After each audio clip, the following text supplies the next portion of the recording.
New York City has long been known as a pedestrian city, and with bike rental stations like this all around the city, it's also a biking town. Today's headlines measure the impact of Tuesday's attack. Terror returns to New York City.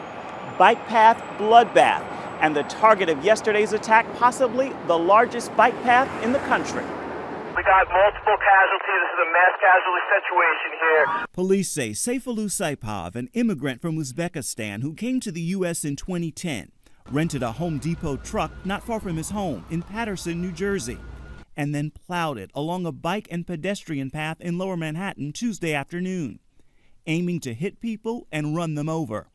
Eyewitnesses say they heard Saipov chanting Allahu Akbar as he tried to run away. We know that this action was intended to break our spirit. Police were able to stop the 29-year-old attacker as he exited the vehicle, having crashed into a school bus. Barely an hour into the deadly rampage, they also were able to declare it a terrorist attack.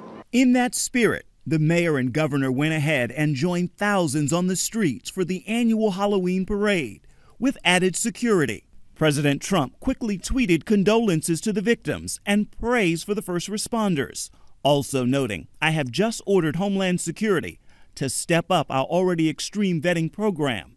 Being politically correct is fine, but not for this." A whole bunch of people came running past my way yelling, "He's got a gun, he's got a gun." Federal agents and police are now asking witnesses to share any images they've captured, like this cell phone video showing Sayfullo Saipov limping after getting out of his truck, holding what turned out to be 2 fake guns.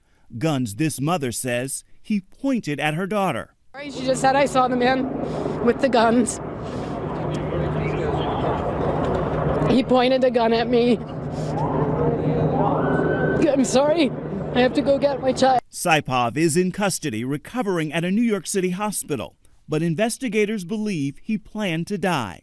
They recovered a note he left in that Home Depot truck, saying he carried out the attack on behalf of ISIS. We have been tested before as a city very near the site of today's tragedy, and New Yorkers do not give in the face of these kinds of actions.